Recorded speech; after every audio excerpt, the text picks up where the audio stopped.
Ryan Weiss is the founder and president of Effective Performance Strategies.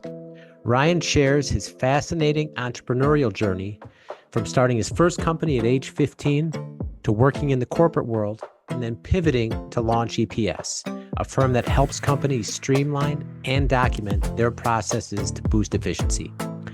The COVID-19 pandemic forced Ryan to transform his business model from in-person consulting to a software platform.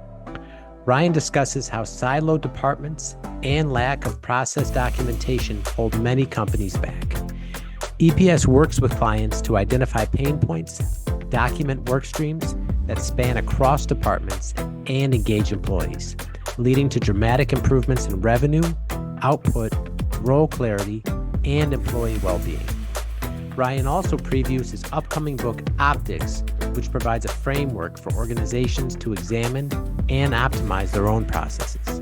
The book release coincides with the launch of EPS's software platform, which is moving to a SaaS model. Stay tuned to hear Ryan's story and insights on entrepreneurship, process efficiency, and much more. As always, if you found value from this episode, please like and subscribe.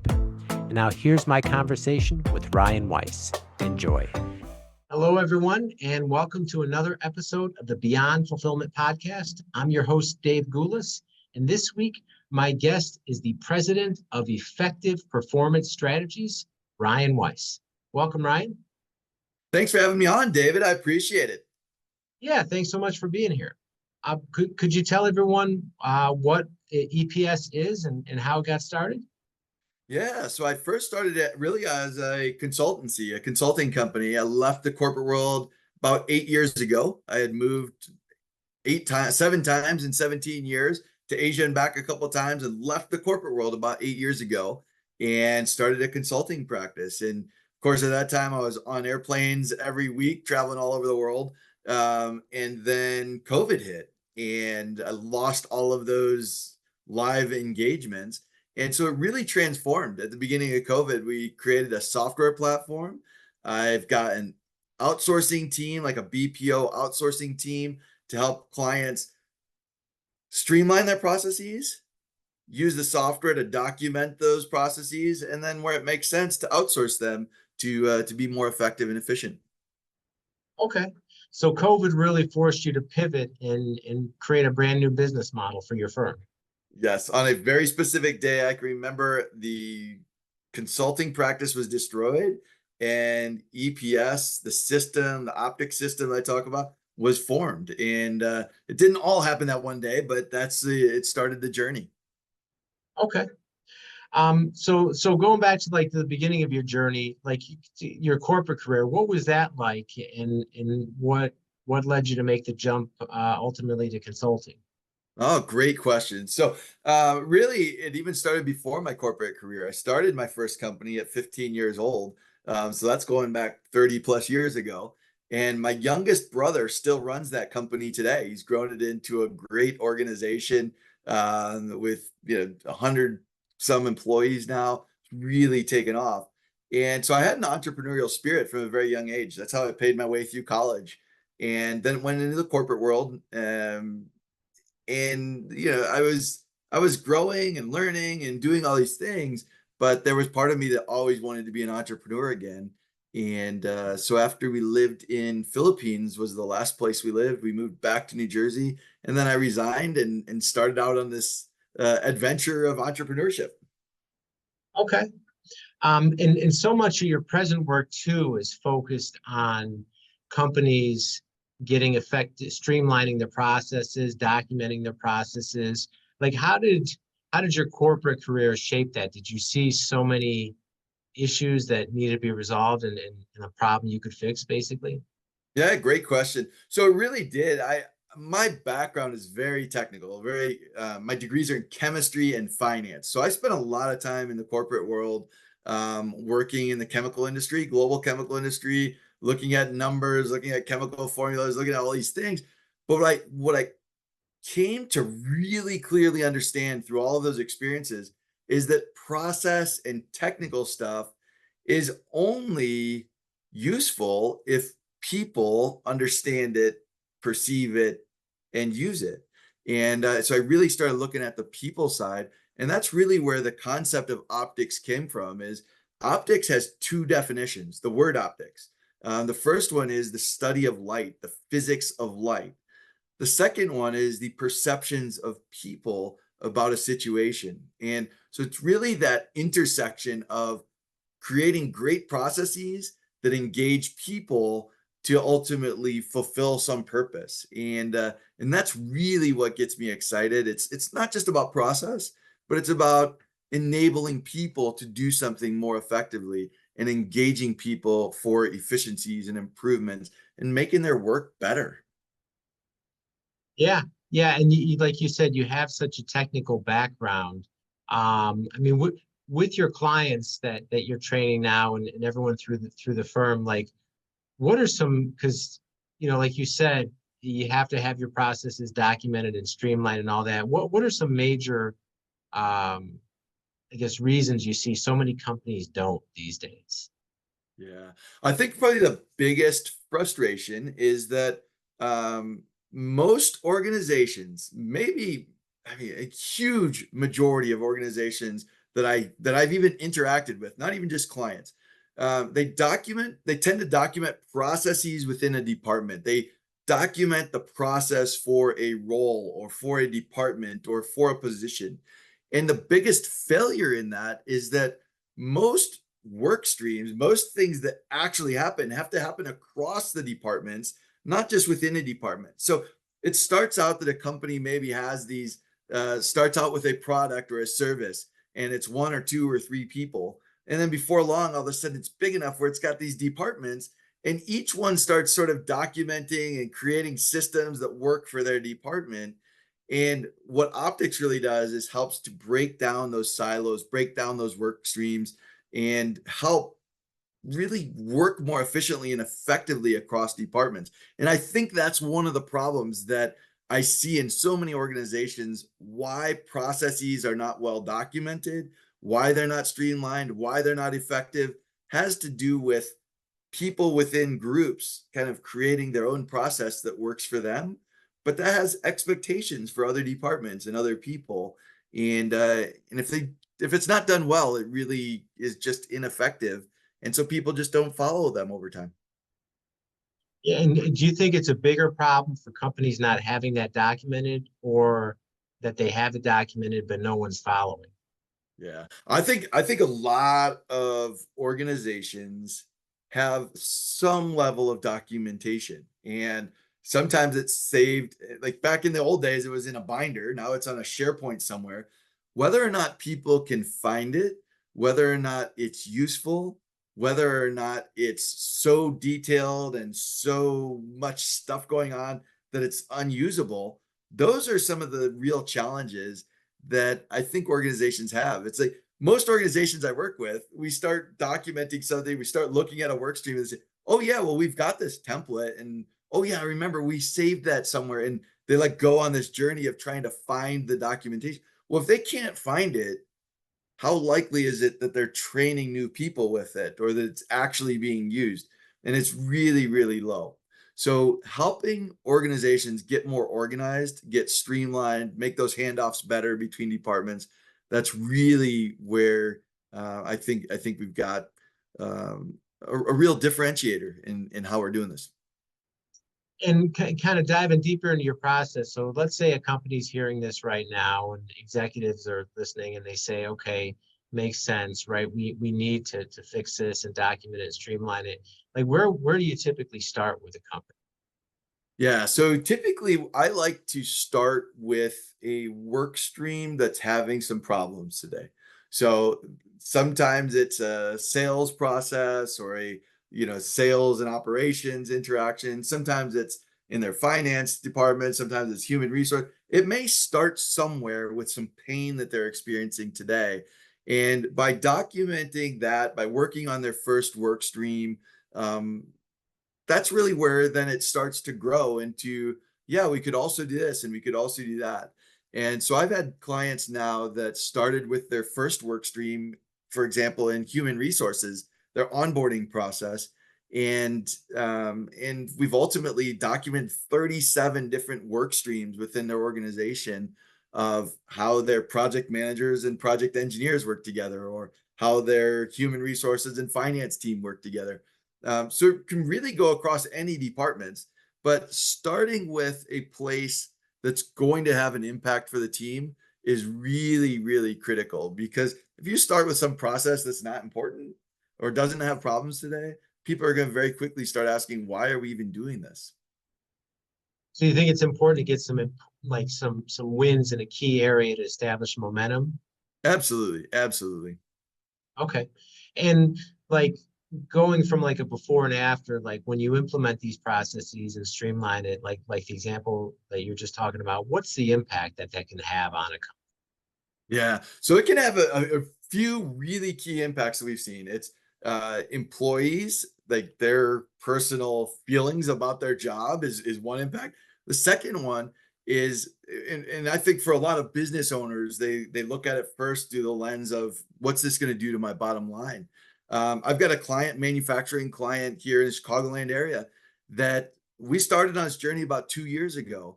And the owners actually looked at me couple weeks ago, and we were sitting in the meeting room, and they said, they said, back when we used to get busy, people would start getting really, really stressed out. And they said, over the past 2 years, they've doubled their revenue. They've doubled the throughput in their factory. And they said, if we had not done these things to streamline our processes, we would have had chaos today, right? Because a couple of years ago, when they got busy, it was maybe a 5% or 10% or 15% increase for a short period of time. They've literally doubled the output of their organization, and people are doing what they're supposed to be doing, and it's working. And so it's testimonials like that that really get me excited about the impact that we're having, that an organization can double their, grow by 2x, and still be functioning really, really well because of the streamlining that happened. In my world, a personal brand is invaluable. A year ago, Easy DC was brand new with just a couple of customers and no online presence. Then I found Hicks Marketing. They helped me amplify my personal brand, build a solid content strategy, publish my podcast, and 10x the number of customers we serve, all in less than 1 year. Do you need a marketing partner who gets you and cares about your success? Reach out to Alicia at hicksmarketing.com for more info and tell her Dave Goulas sent you. Yeah, and that's such an important point that you bring up, and one that's not always easy to measure, where you're talking about the stress level, right? And we hear so much today about employee burnout and kind of that line to where, people, there's more boundaries being enforced more than ever with employees. But how much of that do you think is due to maybe inefficiencies within the company that's even pushing towards that stress level and that level of burnout? Oh, it can be a massive impact. So we actually have a case study with one of our clients, where we looked at the beginning of our journey with them. There were actually employees in that organization that said, we don't want to do this. We can't do this. We're stressed out. We're overworked. And we actually got some survey data at the very beginning. And there were some employees thinking about quitting because they're like, we don't have time to document our processes. We're just we're working round the clock, just trying to hold things together.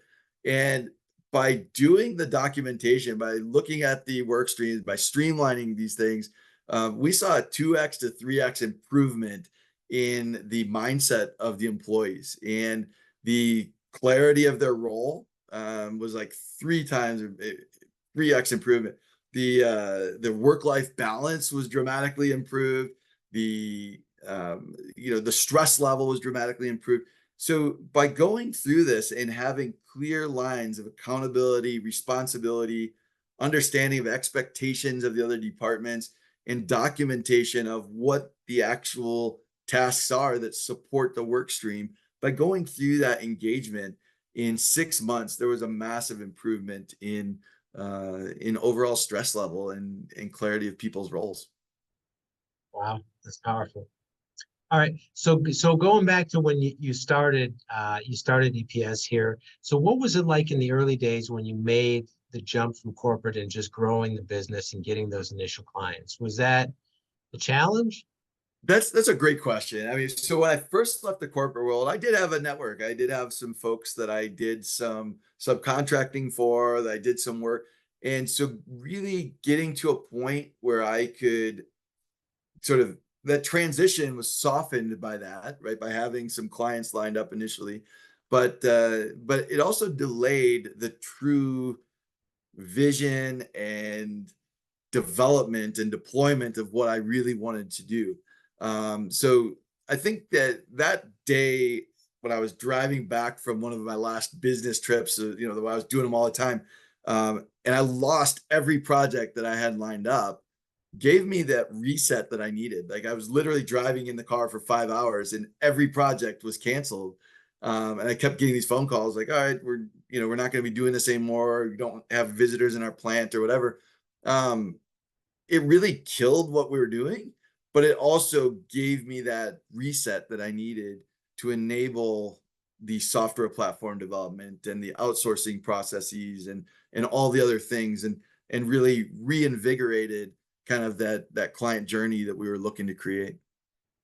So when that day happened, right, and you lose everything and you realize you got to do something quick, how quick were you able to get this new platform active and creating revenue? Oh, it took some time. Like it was not just like an overnight success, right? I think sometimes we look at things and we think, oh, that's really successful, and look how fast it took some time to really pull the vision together, to pull the team together. We now have a software development team. We've got project managers. We've got some accounting and finance folks, and customer service folks doing the outsourcing type work. And so it's been a journey over the past 3 or 4 years. But we're really getting to that point now with my book coming out on August 1st, with the podcast that we've got, and being on podcasts like yours, talking to people and sharing what it is we're doing. Um, it took the past few years to really get to where we are today, where it's really, really exciting. I'm starting to see the vision come together. Okay. And so let's talk about the book. So you've written a book and it's called Optics, and it's launching August 1st, 2024. Tell us about the book.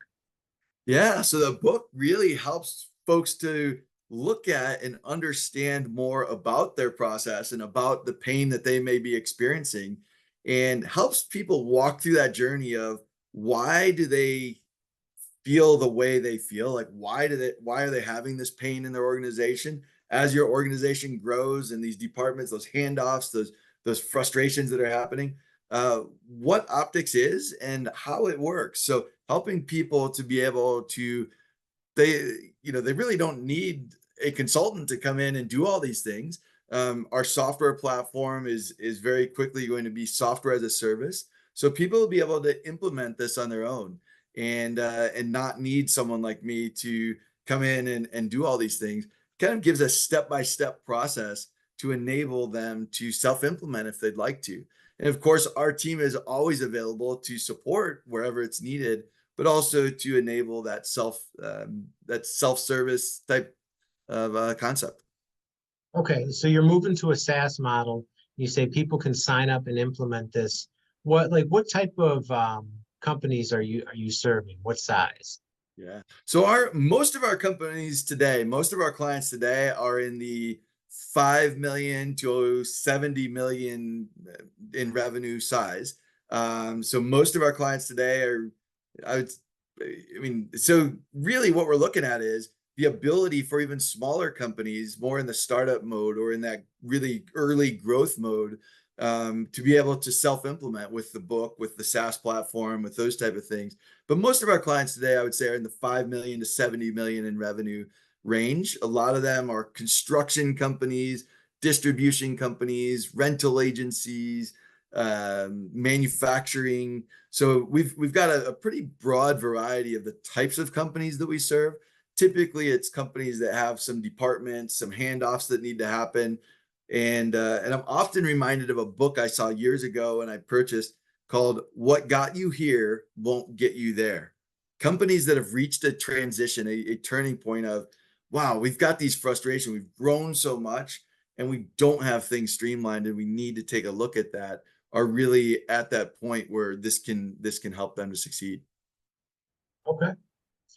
You also mentioned the podcast, which you started about a year ago. What made you decide to start a podcast?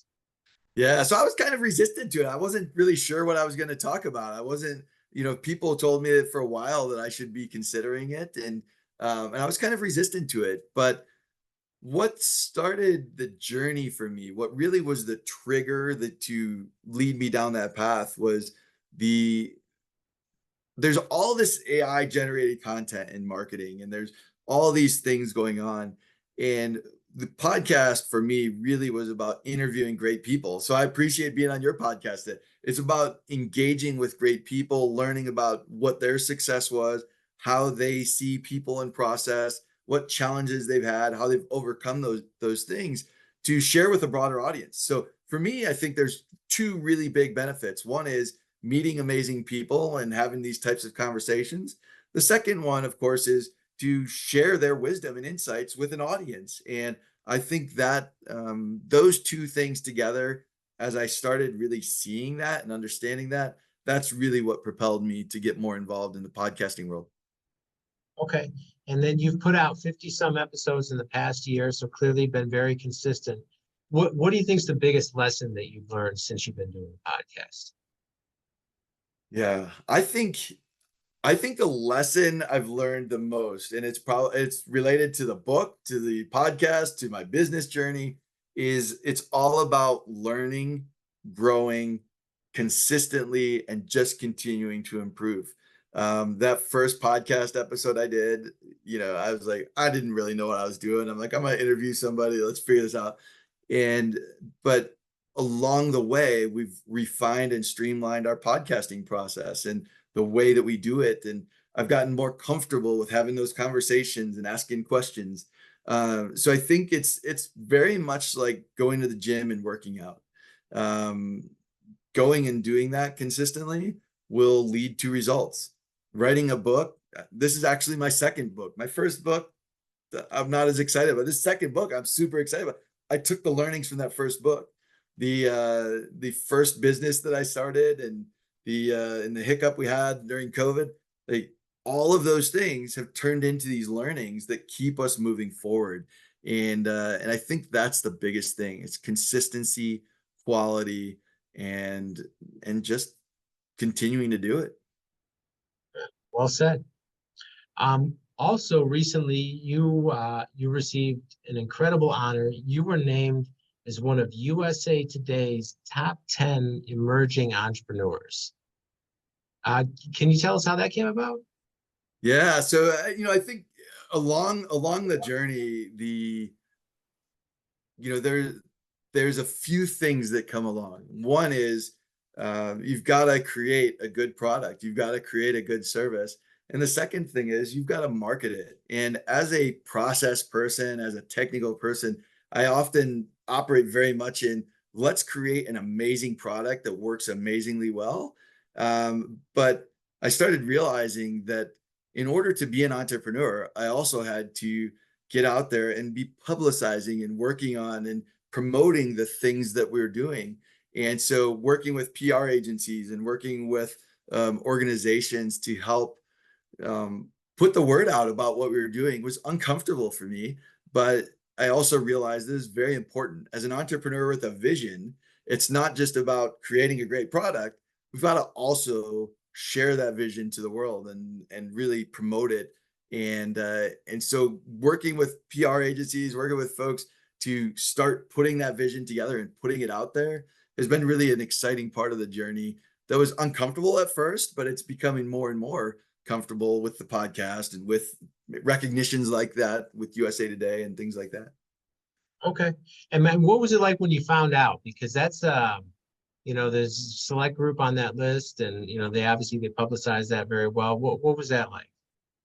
Yeah. So I mean, I would say it was humbling, but also exciting, right? It's like sort of a, hey, like, I grew up reading USA Today's all over the place in hotels. I don't think hotels have them as much as they used to, but back when I first early in my career, like every hotel I would go to had USA Today's there for guests to read, and so that was kind of a cool thing. It was like, hey, this is a publication. I mean, newspapers aren't as common as they were, but but USA Today has obviously got a great online presence as well now. So Yeah, absolutely. Okay, so you have the book launching here in a few weeks. What else do you have coming up that you're excited about with your business? yeah, so I think getting our software to a broader audience is really exciting as well. I mean, we've spent most of our time using it as a platform for our consultants and for our clients to use to get things streamlined, to get things documented. Being able to launch that software as a service so that people beyond just our core clients can start using it and benefiting from it is really super exciting to me. Okay. And if people want to get in touch, learn more about EPS, and the services you offer, what's the best way that they can do that? Yeah, probably the best place to look is epsoptics.com. That's a landing page where you can start learning about EPS and optics and what we're doing. You can also, connect with me on LinkedIn, Ryan C. Weiss. I put my middle initial in there. There's a number of Ryan Weisses out there, but if you look up Ryan C. Weiss, you'll definitely find me there. Or if you, also put in optics or EPS, you'll also find me there. So super excited to share any with your audience and anybody who might want to connect. Okay. And we'll link all that in the show notes for everyone. All right. Well, Ryan, thank you so much for taking the time to be here today. We really appreciate that. And that's all the time we have for now. We will see you next time.